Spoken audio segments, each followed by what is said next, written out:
Software को continue करते हैं।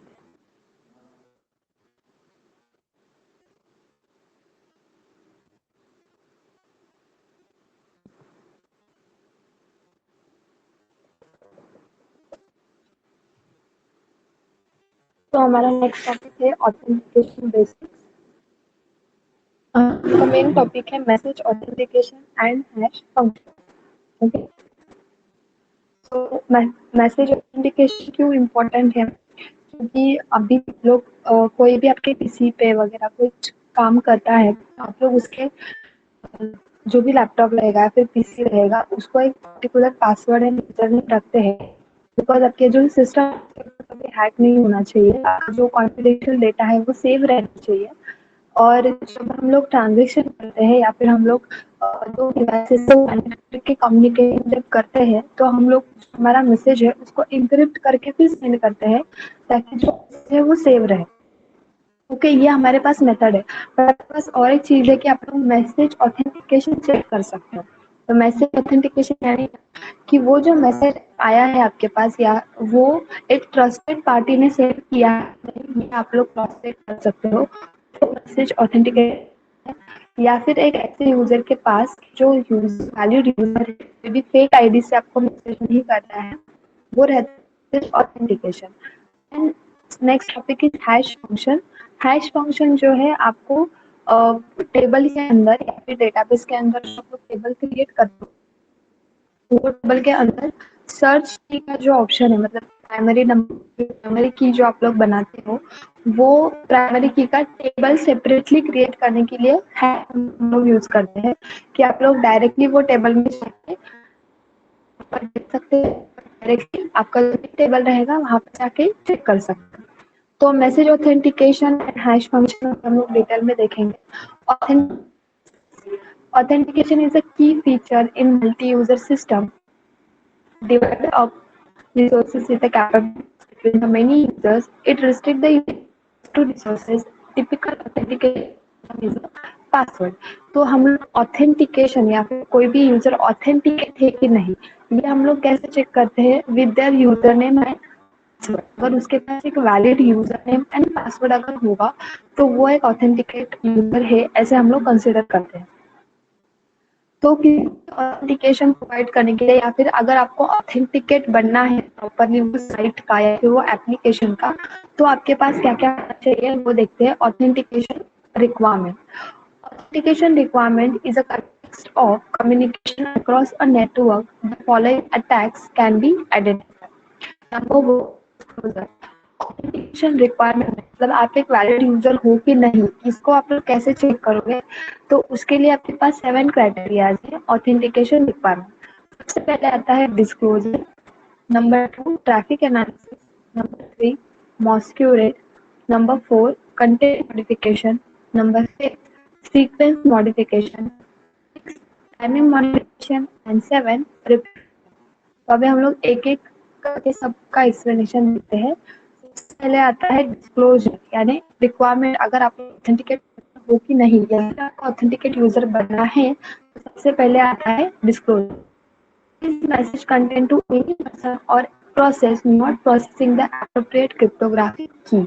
अगर आप लोग एक ऑथेंटिकेट यूजर हो तो आपको आपके मैसेज को डिस्क्लोज करना पड़ेगा और वो जो मैसेज रहेगा उसको इनक्रिप्टेड फॉर्मेट में ही सेंड करना है, की आपको सेंड नहीं करनी है। ये आपका एक ऐसे रहेगा कि कोई प्राइवेट पाथ रहेगा करने के लिए। तो डिस्क्लोजर में आपको मैसेज को रिलीज करना है, यानी आपका जो भी मैसेज है उसको सेंड करना है, बट सेंड करने से पहले आपको उसको इंक्रिप्ट करना है। अगर आप लोग बिना इंक्रिप्ट करके किसी भी मैसेज को किसी भी यूजर को सेंड करोगे तो वो आपको क्या कंसिडर करेगा कि आप एक अनऑथेंटिकेट यूजर हो। Number two, traffic analysis. Discovery of the pattern of traffic between the parties in a connection-oriented application. The frequency and duration connection could be determined in either a connection-oriented or connection-less environment. The number of length of message between the parties could be determined. Traffic analysis. अगर suppose मैं आपको एक message send कर रही हूँ और मैंने message को इंक्रिप्ट किया, मैसेज अभी से हो रहा है 11:10 पे मेरा पहला मैसेज सेंड हुआ, ठीक है। और एज अ रिसीवर आपको पता है कि मुझे और भी मैसेज आने वाले हैं, आप वेट कर रहे हो, दूसरा मैसेज आने के लिए आपको 5 मिनट लगे, फिर तीसरा मैसेज आने के लिए आपको 10 मिनट लगे, चौथा मैसेज आपको आधे घंटे बाद रिसीव हुआ, ठीक है। तो इसके दो पॉसिबिलिटीज, नंबर वन, या तो ट्रैफिक होगा, मतलब कि नेटवर्क के अंदर कुछ तो इसकी वजह से ट्रैफिक जाम हो रहा है, आपके पैकेट जो है वो कोलैप्स हो रहा है, इसके लिए इतने टाइम से आपको रिसीव हो रहा है। नंबर टू, अगर आपका ट्रैफिक नहीं है या फिर आपका जो नेटवर्क है वो एकदम प्रॉपरली सही से चल रहा है, कनेक्शन ओरिएंटेड नेटवर्क एकदम प्रॉपरली वर्क कर रहे हैं, तो नंबर टू पॉसिबिलिटीज ये है कि आपके मैसेज पर कोई तो अटैक कर रहा है, अटैक करने की वजह से आपका जो मैसेज रिसीविंग का जो टाइम है वो इंक्रीज हो रहा है, कि मतलब कुछ तो उसके अंदर छेड़छाड़ी करके वो सेंड कर रहे हैं, इसके लिए वो टाइम ज्यादा ले रहा है। तो अगर ट्रैफिक एनालिसिस आपने प्रॉपरली ऑब्जर्व किया है, आपका जो भी कनेक्शन ओरिएंटेड या फिर कनेक्शन आपका जो भी इन्वायरमेंट रहेगा दोनों चीजों में, तो आपको समझ में आता है कि मेरा जो मैसेज है उसका टाइमिंग क्या है, वो कितने टाइम में मुझे रिसीव हो रहा है। Number three, masquerade insertion of message into the network from fraudulent source. This includes the creation of message by an opponent that come from the authorized entity. Also, acknowledgement of message recipient or not received by someone other than message recipient. Masquerade क्या होता है कि insertion of message into a network from fraudulent, कोई भी fraud, suppose आप लोग किसी के साथ कम्युनिकेट कर रहे हो, तो वो जब रिप्लाई, मतलब आपने सपोज मुझे मैसेज सेंड किया हेलो, और मैं आपको हेलो का रिप्लाई देने वाली हूँ, तो मैं जब तक आपको रिप्लाई दूँ उसके पहले ही कोई भी एक फेक पर्सन जो है आपको मैसेज सेंड करता है, आपका जो भी मैसेज रहेगा हेलो उसको वो रिप्लाई करेगा, ठीक है। तो इससे क्या होता है कि आपको जब आप लोग कम्युनिकेशन स्टार्ट करोगे तो स्टार्टिंग में कुछ मैसेजेस को डाउट नहीं होगा, बट जब आप लोग वो कॉन्फिडेंशियल डेटा के ऊपर बात करना स्टार्ट करोगे तो जो है आपको थोड़ा सा डाउट आ जाएगा कि ये जो पर्सन जो मैसेज सेंड कर रहा है वो शायद पर्सन नहीं है, बिकॉज जो कम्युनिकेशन हो रहा है उसके रिप्लाई आपको प्रॉपरली नहीं मिल रहा है। तो आप लोग उसका क्रॉस चेक कर सकते हैं कि आप मॉस्क्यूरेट अटैक उसके ऊपर चेक कर सकते हैं कि कोई और आपके मैसेज का रिप्लाई दे रहा है कि नहीं। फोर्थ नंबर पे कंटेंट मॉडिफिकेशन, ये भी ऑथेंटिकेशन यूजर ना होने का symptoms हो सकते हैं। Change content of message including insertion, deletion, transposition, modification. तो कोई अगर आप किसी को मैसेज सेंड करो या फिर आपके पास कोई मैसेज सेंड कर रहा है और आप एक्सपेक्टेड जो मैसेज है उसके अंदर कुछ आ रहे हैं, इसका मतलब ऐसे होता है कि अनऑथेंटिकेटेड जो है आपको मैसेज सेंड करता है। फिफ्थ नंबर पे आता है c modification, any modification to a sequence of message with parties including insertion, deletion and recording. तो आप जो डेटा के ऊपर काम करते हो, आप जो डेटा के ऊपर काम करते हो वो डेटा जो रहेगा वो आपका यूज वाला डेटा रहेगा, आपको के बारे में पूरी इंफॉर्मेशन रहती है। लेकिन जब सीक्वेंस में मॉडिफिकेशन होता है कि मतलब आप लोग चेक कर रहे हो कि जो मैसेज आपको रिसीव हो उसके अंदर चेंजेस है, या फिर जो पार्टी में मैसेज आ रहा है वो पार्टी में कुछ तो चेंजेस हो रहे हैं, कि मैं आपको मेल आईडी से कुछ मैसेज सेंड करने वाली हूँ और आपको पता है कि मेरा मेल आईडी क्या है, ओके, बट वो मेल आईडी पे अगर चेंजेस दिख रहे हैं कि मतलब नाम वही है, प्रॉपर नेम वही है, बट उसके अंदर के कैरेक्टर या फिर उसके अंदर कुछ नंबर ऐड किए हैं ईमेल आईडी के अंदर, तो आप लोग करोगे और मैच करोगे मेरे ईमेल आईडी से, तो आपको डाउट हो जाएगा कि ये प्रॉपर नहीं आ रहा है, ये थर्ड पार्टी से मैसेज आ रहा है। जब थर्ड पार्टी से मैसेज तो 100% मॉडिफाई होके ही आता है। तो सीक्वेंस मेडिटेशन में आप लोग जब प्रॉपरली सारे स्टेप्स को कि मुझे किसने ईमेल किया है, उसका ईमेल आईडी क्या है, टाइमिंग क्या है, डेट क्या है, मुझे ईमेल कौन से टाइम पे आना, कि मुझे 11 बजे ईमेल आना चाहिए, सपोज 2-3 मिनट पहले आया, उसका आईडी में कोई तो चेंजेस है, तो ऑथेंटिकेशन क्लियर हो जाता है। 6 नंबर पे है टाइम मॉडिफिकेशन, डिले और reply of message oriented application of entire session or sequence of messages reply of session or individual sequence could be. अगर आपका मैसेज बहुत लेट से रिप्लाई कर रहे हैं तो ऐसे भी होता है। अगर आप लोग कनेक्शन ओरिएंटेड एप्लीकेशन यूज कर रहे हो तो कनेक्शन क्या कि जिसके अंदर टीसीपी आईपी प्रोटोकॉल यूज होता है। कनेक्शन लेस और कनेक्शन ओरिएंटेड एप्लीकेशन यानी TCP IP protocol plus two way communication, क्योंकि जहाँ भी आप लोग टीसीपी आईपी यूज करते हो वहाँ पे हमेशा टू वे कम्युनिकेशन रहता है। अगर मैं आपको हेलो मैसेज सेंड करूंगी तो आप मुझे उसका तुरंत रिप्लाई दोगे, ठीक है। अगर आपने मुझे कोई कॉन्फिडेंशियल मैसेज सेंड किया है तो मैं आपको रिट्राई करूंगी उस चीज का कि आपका जो भी कॉन्फिडेंशियल डेटा है वो मुझे रिसीव हुआ है, यानी मैं एक्नॉलेजमेंट करूंगी वो चीज के लिए।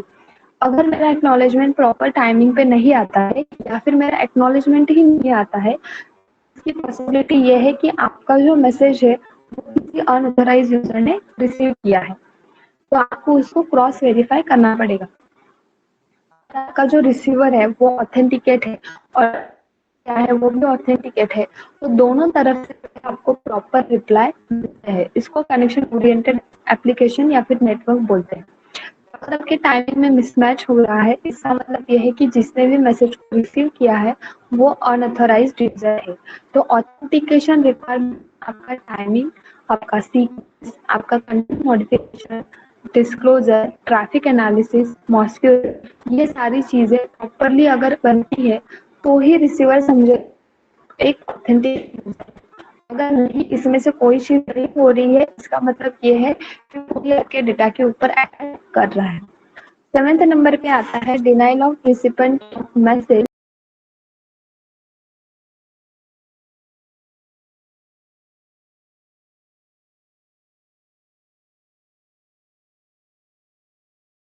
इनबॉक्स में दिख रहा है कि मैसेज सेंड हो चुका है, बट एज अ रिसीवर मैं ये एक्सेप्ट ही नहीं करूंगी कि मुझे मैसेज मिला ही नहीं है। ओके, तो आप लोग ऐसे नहीं कर सकते। अगर आपको मैसेज मिला है तो आपको उसका रिप्लाई देना ही पड़ेगा। अगर आप लोग रिप्लाई नहीं दे रहा है तो सेंडर ये समझेगा कि आपका जो मैसेज है वो ऑथेंटिक पर्सन के पास नहीं गया है। तो अगर आपने नॉन रिप्यूटेशन किया, मतलब अगर आपने एक्सेप्ट नहीं किया, आपके पास मैसेज नहीं गया है, इसका मतलब आपके अटैक हुआ है या फिर जो भी रिसीवर है उसके आईडी के ऊपर अटैक हुआ है। रिप्यूटेशन यानी प्रॉपर्ली एक्सेप्ट किया कि आपका मैसेज मुझे रिसीव, मैसेज के अंदर के कंटेंट करेक्ट है, तो वो होता है reputation authentication of sand. Okay, criteria जो है आपको चेक करने पड़ते हैं जब आप लोगों को ऑथेंटिकेट एज ए यूजर काम करना है, फिर आपको जो ऑथेंटिकेट चेक करना है। क्लियर है याद?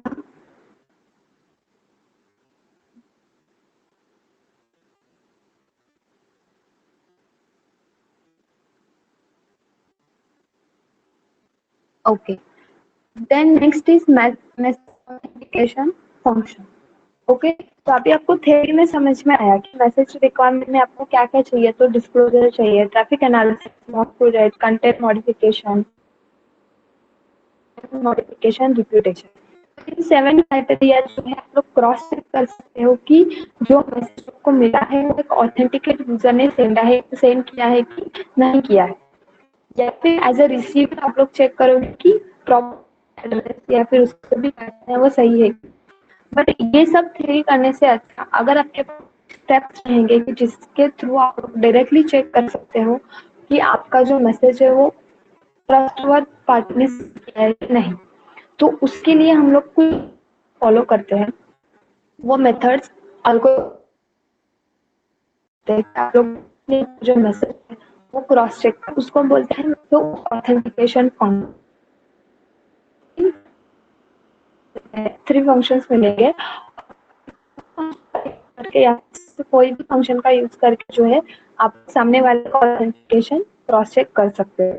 The definition is message authentication is the process to make sure that messages arrive from the legal source and correctness and sequence are also verified by message authentication. है कि नहीं ये हम लोग कैसे चेक करेंगे? भी आपका सोर्स है उसका जो भी एड्रेस है वो एक ट्रांसमिशन हुआ है है उसके अंदर नहीं हुआ है, and sequencing are also verified by the message authentication. Message authenticate है कि नहीं, वो आपको कैसे समझेगा कि वो करेक्ट है कि नहीं और उसका सीक्वेंस प्रॉपरली है कि नहीं, इससे भी आप जो है वेरीफाई कर सकते हैं कि message mechanism also contain to by so destination. और जैसे हो ना कि ने कुछ चीजें ऑर्डर ही नहीं, तो ऑर्डर बिल जो आपका बिल आता है डिजिटली आता है और आपके मोबाइल पे वो स्टोर रहता है। अगर सपोज कंपनी ने आपका पार्सल नहीं, क्लेम कर सकते हो कि मैंने पैसे पेड किए हैं और मेरे पास सब मिले। या फिर ऐसे कि अगर आपके पास पार्सल रिसीव हुआ और फिर भी आप लोग ऐसे बोल रहे कि मेरे पास पार्सल नहीं, तो वो लोग क्या करते हैं, आपका सिग्नेचर लेके रखते हैं कि मतलब हमने पार्सल जो है डिलीवर कर दिया है, तो आपका सिग्नेचर वहां पे रहता है, तो आप लोग बाद में डिनाई नहीं कर सकते कि आपका पार्सल मुझे रिसीव नहीं हुआ है। तो हम लोग वो जो सिग्नेचर रहती है उससे भी हम लोग जो है authentication. Message authentication mechanism has two levels. At lower level, some functions generate a value known as authenticator, which is used to authenticate a message. Then function is used as a primitive in higher level authentication protocol that facilitates a receiver to authenticate the message. तो आपको दो तरह के लेंगे, lower level and high level में जो receiver है उसको आप लोग जो है फैसिलिटेट करोगे या फिर उसको आप लोग प्रोटोकॉल अप्लाई करोगे टू चेक द और नॉट। और लोअर लेवल में जो मैसेज को जनरेट इसी तरीके से बैंक को करेगा, एक ऑथेंटिकेट यूजर है ये प्रूफ हो जाएगा। Then the function, it is also provide the various function used to generate the authenticator. तो आपको एज अ ऑथेंटिकेटर बनना है या फिर रिसीवर यूजर है कि नहीं क्रॉस चेक करना है, तो आपके पास टोटल फंक्शंस। सबसे पहले आता है message encryption. The cipher text of message operate as a authenticator. Message encryption बनेगा, वो आपको जब रिसीव होगा तो आप लोग ऐसे कंसिडर करोगे कि एक ऑथेंटिकेट यूजर के पास से है। क्यों? बिकॉज वो साइफर टेक्स्ट के साथ आपको उसकी की मिलेगी। अगर आपको हुआ उसकी जो की है वो है, इसका मतलब होता है कि आपके मैसेज पर किसी ने अटैक करके आपको जो मैसेज है फिर से सेंड किया है। नंबर 2, ऑथेंटिकेशन कोड, जिसको public function of message and fixed value produced by a key operates as a authenticator। तो मैक का फुल फॉर्म है मैसेज ऑथेंटिकेशन कोड। ये एक एल्गोरिदम है जो हम लोग प्राइवेट की के बनाते हैं।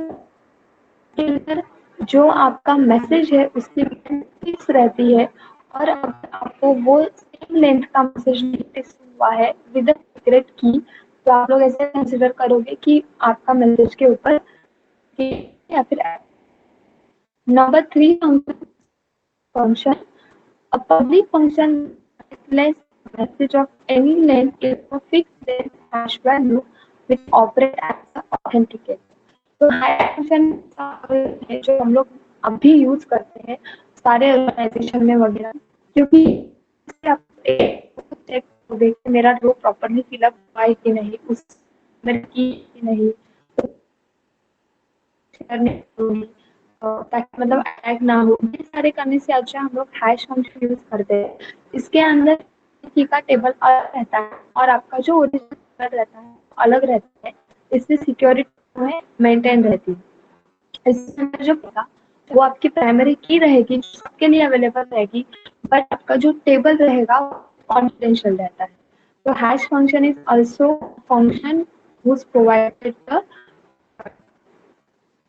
तो ये फंक्शन का यूज करके आप लोग सेंडर ऑथेंटिकेशन चेक कर। इसमें से मैसेज इंक्रिप्शन के अंदर वही सारे टेक्निक आपने इंक्रिप्शन के लिए यूज किए थे, substitution and technique. Message authentication code ये एक एल्गोरिथम को सॉल्व करना पड़ता है और हैश फंक्शन भी एक एल्गोरिथम है जो आपको सॉल्विंग में पता चलेगा।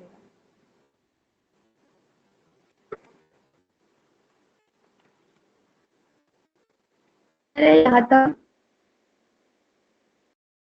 तीनों फंक्शन।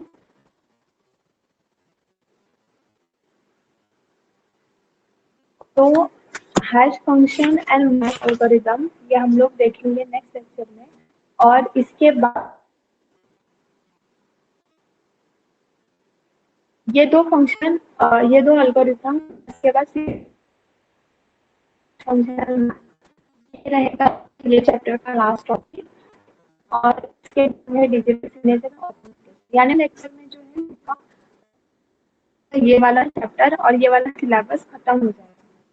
ठीक है, अभी मेरे पास आर्टिकल्स आए सेंड किए हैं, और फिर मैं आपको सेंड करूँगी, आप लोग लिखना स्टार्ट करो। दोपहर तक मैं सेंड करती हूँ आज प्रैक्टिस, और कल या फिर परसों सॉफ्टवेयर टेस्टिंग के साथ।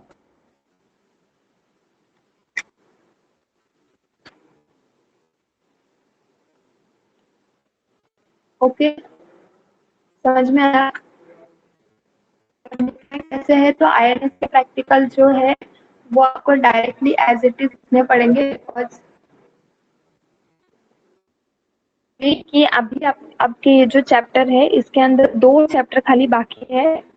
हमारा जो आईएनएस का सिलेबस है वो 3 लेक्चर में खत्म हो जाएगा, मतलब ट्यूसडे वेडनेसडे थर्सडे है अपना का सिलेबस हो जाएगा।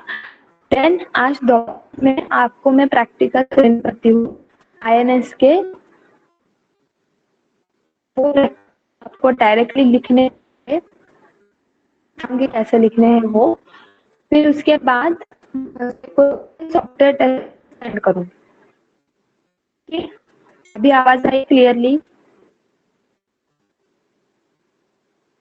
हाँ हाँ, फाइल में ही लिखना है, में जैसे लास्ट टाइम लिखे थे वैसे ही लिखना है।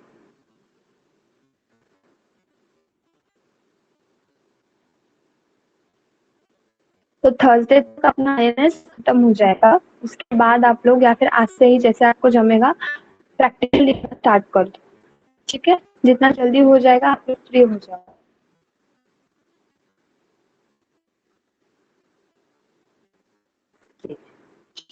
Bye bye.